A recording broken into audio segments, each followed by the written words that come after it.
Hi നമസ്കാരം, ഞാൻ Rakesh M G ടിപ്സിലേക്ക് എല്ലാവർക്കും സ്വാഗതം. എല്ലാവരും സുഖമായിട്ടിരിക്കുന്നു വിശ്വസിക്കുന്നു. യെസ്, നിങ്ങൾ തംബ്നെയിലിൽ കണ്ടതുപോലെ തന്നെ ഈ വാഹനം എടുക്കരുത് എന്ന് ഞാൻ പറയുന്നത് എന്തുകൊണ്ടാണ്? കാരണം ഒരുപാട് പേര് എന്നെ വിളിച്ച് ചോദിച്ചൊരു കാര്യമാണ്, രാജേഷേട്ടൻ എടുത്തല്ലോ, അങ്ങനെയാണെങ്കിൽ ഈ വാഹനം നല്ലതല്ലേ, അല്ലെങ്കിൽ ഇതുപോലത്തെ 2-3 വാഹനങ്ങൾ കിടപ്പുണ്ട്, ഞാൻ എടുക്കട്ടെ എന്നൊക്കെ ചോദിച്ച് ഒരുപാട് പേര് എന്നോട് ചോദിക്കുന്നുണ്ടായിരുന്നു. ഈ വാഹനം അത്രയും നല്ല വാഹനമാണോ? ഏതായാലും ഞാൻ എടുത്തു, അതുകൊണ്ട് നല്ല വാഹനം എന്നൊരർത്ഥമുണ്ടോ? ഇങ്ങനെ ഒരുപാട് ചോദ്യങ്ങൾ ഇതിനകത്ത് വരുന്നുണ്ട്. ഒരുപാട് പേര് നെഗറ്റീവ് കമൻറ്റ്സ് പറഞ്ഞിട്ടുണ്ട്, എന്തിന് ഈ വാഹനം എടുത്തു, ഒന്നെങ്കിൽ നിങ്ങൾക്ക് പണി കിട്ടിയതായിരിക്കും, അല്ലെങ്കിൽ നിങ്ങളിത് എന്തിനെടുത്തു എന്നൊക്കെ ചോദിച്ചുകൊണ്ട് ഒരുപാട് കമൻറ്റ്സ് വന്നിട്ടുണ്ട്. ഏതായാലും ആ വീഡിയോ കണ്ടിട്ടുള്ളവർക്ക് അറിയായിരിക്കും. ശരിക്കും ഞാൻ എന്തുകൊണ്ടാണ് ആക്സെൻ്റ് എന്ന് പറയുന്ന 2005 മോഡൽ ഡീസൽ വാഹനം, അതൊരു 3 സിലിണ്ടർ വാഹനം എടുത്തു എന്നുള്ളതിനെക്കുറിച്ചാണ് ഞാൻ ഡീറ്റെയിൽ ആയിട്ട് ഈ ഒരു വീഡിയോയിൽ പറയാൻ വേണ്ടി പോകുന്നത്. കാരണം ഈ ഒരു വാഹനത്തിൻ്റെ പ്രശ്നം എല്ലാവർക്കും അറിയാം, ഒരുപാട് കംപ്ലയിൻറ്റ്സ് വരുന്നൊരു വാഹനമാണ്. പിന്നെയും ഞാൻ എന്തുകൊണ്ട് എടുത്തു?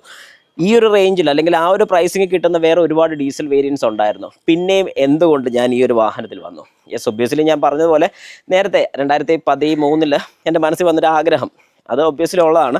പക്ഷേ ഏതൊരു ആഗ്രഹമാണെങ്കിലും അതൊരു പ്രശ്നം വരുന്നൊരു കേസാണെങ്കിൽ നമ്മളാരും എടുക്കാറില്ല.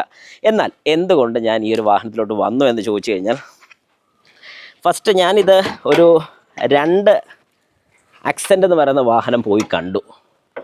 അത് രണ്ടിലും പുറമേന്ന് കാണുന്ന ഒരു ഭംഗിയല്ലാതെ വാഹനത്തിൻ്റെ എൻജിൻ സൈഡ്, കാരണം എപ്പോഴും ഞാൻ നോക്കുന്നൊരു കാര്യം ഒരു വാഹനത്തിൻ്റെ എൻജിൻ സൈഡ്, ബോഡി നോക്കേണ്ടത് ഞാൻ ഒരിടത്തും പറയുന്നില്ല, പക്ഷേ അത് നോക്കണം.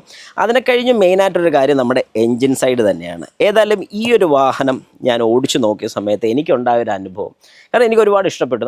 ഞാൻ കുറേ വർഷമായിട്ട് ഈ ഓട്ടോമൊബൈൽ ഫീൽഡിൽ നിൽക്കുമ്പോൾ നമുക്കറിയാം, ഒരു വാഹനം ഓടിച്ചു നോക്കുന്ന സമയത്ത് അതിന് എന്തൊക്കെ കംപ്ലയിൻറ്റ്സ് ഉണ്ട്, അല്ലെങ്കിൽ അതിൻ്റെ സൗണ്ട് കേൾക്കുമ്പോൾ, അല്ലെങ്കിൽ ഡ്രൈവ് ചെയ്യുന്ന സമയത്ത്, അങ്ങനെയൊക്കെ വെച്ച് നോക്കി ഈ ഒരു വാഹനം ഓടിച്ചപ്പം എനിക്ക് ഒരുപാട് ഇഷ്ടപ്പെട്ടു. കാരണം പ്രത്യക്ഷത്തിൽ വലിയ കംപ്ലയിൻറ്റ്സോ കാര്യങ്ങളോ ഒന്നുമില്ല, ഒരു കംപ്ലയിൻറ്റും ഇല്ലെന്ന് ഞാൻ ഒരിക്കലും പറയത്തില്ല.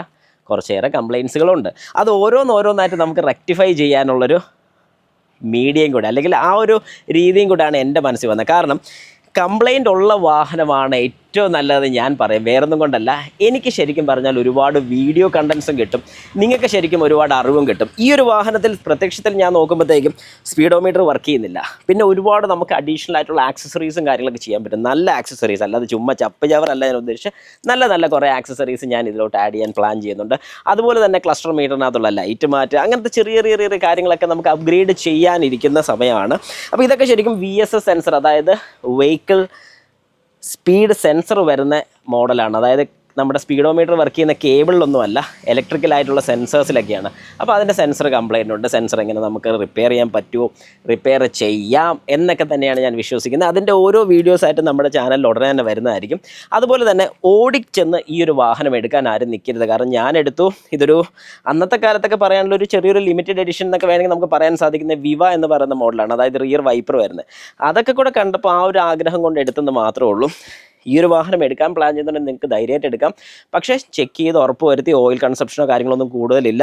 ഇതെല്ലാം നോക്കിയിട്ട് മാത്രം ഇങ്ങനൊരു വാഹനം എടുക്കുക. ഏതായാലും ഈ വാഹനത്തിൻ്റെ എഞ്ചിൻ റൂം കാണുമ്പോൾ കുറേ പേർക്ക്, ഈ ഒരു ഫീൽഡിൽ നിൽക്കുന്ന കുറച്ച് പേർക്കെങ്കിലും മനസ്സിലാവും ഈ ഒരു വാഹനം എങ്ങനെയുണ്ടെന്നുള്ളത്. ഏതായാലും ഒരു ചെറിയ നോക്കിംഗ് സൗണ്ട് കാര്യങ്ങളൊക്കെ, ഒരു ചെറിയ വൈബ്രേഷൻ, ഇതൊക്കെ വരും. കാരണം ഇതൊരു 3 സിലിണ്ടർ വാഹനമാണ്. 3 സിലിണ്ടർ വാഹനത്തിന് വരുന്നതായ കുറച്ച് കാര്യങ്ങളൊക്കെ ഇതിന് ഉറപ്പായിട്ട് നിങ്ങൾക്ക് കിട്ടുന്നുണ്ട്. പിന്നെ മൈലേജിൻ്റെ കാര്യം വലിയ കുഴപ്പമില്ല, ഒരു 20 വരെയൊക്കെ നമുക്ക് നോർമൽ മൈലേജ് കിട്ടുന്നുണ്ട്. പക്ഷേ എനിക്കിത് കൃത്യമായിട്ട് നോക്കാൻ സാധിച്ചില്ല. ഏകദേശം ഫ്യൂവൽ ഫില്ല് ചെയ്യുന്നതിനനുസരിച്ച് വെച്ചൊരു കണക്കൊക്കെ വെച്ച് നോക്കിയിട്ട് ഞാൻ പറഞ്ഞെന്നുള്ളൂ, കൃത്യമല്ല. അതും നമ്മൾ നോക്കുന്നതായിരിക്കും. അതെല്ലാം നമ്മുടെ വീഡിയോസിൽ ഇനി ഉറപ്പായിട്ടും വരുന്നതായിരിക്കും. അത് വേറൊന്നും കൊണ്ടല്ല, ഇതിൻ്റെ ഫ്യൂവൽ ഗേജൊക്കെ കറക്റ്റ് ആണെങ്കിൽ പോലും നമ്മുടെ സെൻസർ, അതായത് സ്പീഡോമീറ്റർ കറക്റ്റ് അല്ലാത്തതുകൊണ്ട് കിലോമീറ്റർ എനിക്ക് അറിയാൻ സാധിക്കത്തില്ല. ഇപ്പം 1,73,000 ഈ വാഹനം ഓടിയിട്ടുണ്ട്. എൻ്റെ ഒരു കണക്കും പ്രകാരം 2-ന് മേളിൽ ഓടിയിട്ടുണ്ട്.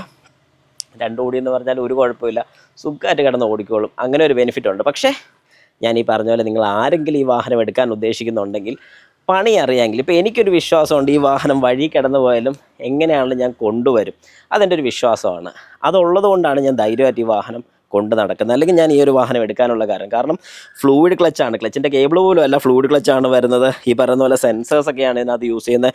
കോമൺ റെയിൽ ഡയറക്റ്റ് ഇഞ്ചക്ഷൻ സിസ്റ്റമാണ് വരുന്നത്. അതായത് ഒരു ചെറിയ കംപ്ലയിൻസോ കാര്യങ്ങളൊക്കെ വന്നു കഴിഞ്ഞാൽ ഭയങ്കര വിഷയമാകുന്നതാണ്. സസ്പെൻഷൻ മോണോ സസ്പെൻഷനാണ് ബാക്കിലൊക്കെ ആണെങ്കിലും വരുന്നത്, ഇൻഡിപെൻഡൻ്റ് ആയിട്ടുള്ള സസ്പെൻഷനാണ് വരുന്നത്. അങ്ങനെ വരുന്ന സമയത്ത് അതിന് എന്തെങ്കിലും തരത്തിൽ കംപ്ലയിൻറ്റ് വന്നാൽ നല്ല രീതിക്ക് കാശ് ഇറങ്ങുന്ന വഴി അറിയത്തില്ല. നമ്മുടെ മാരുതിയുടെ SX4 ഒക്കെ എടുത്ത് കൊണ്ട് നടക്കുന്ന ആൾക്കാരുടെയൊക്കെ ഒരു കാര്യം നിങ്ങൾക്ക് അറിയാമല്ലോ, ആ ഒരു രീതിക്ക് തന്നെ ആയിരിക്കും ഇതിരിക്കുന്നത്. അപ്പം നമുക്ക് സ്വന്തമായിട്ട് ചെയ്യാൻ പറ്റുന്ന കുറേ കാര്യങ്ങളുണ്ടെന്ന് എനിക്ക് വിശ്വാസം ഉള്ളത് കൊണ്ട് ഞാനിത് ധൈര്യമായിട്ട് കൊണ്ട് നടക്കുന്നത്. നിങ്ങൾ എടുക്കുകയാണെങ്കിൽ കുറേയേറെ കാര്യങ്ങൾ ചെക്ക് ചെയ്യുക. വാഹനത്തിൻ്റെ കണ്ടീഷനൊക്കെ ഓക്കെ ആണെന്നുണ്ടെങ്കിൽ ധൈര്യമായിട്ട് എടുക്കാം. അല്ലാതെ ഇന്നയാൾ എടുത്തു നല്ല വാഹനമാണെന്ന് പറഞ്ഞുകൊണ്ട് ആരും ചാടിക്കയറി എടുക്കരുത്. ഇങ്ങനെയും പ്രശ്നങ്ങൾ ഇതിൻ്റെ പുറകിൽ ഉണ്ട്.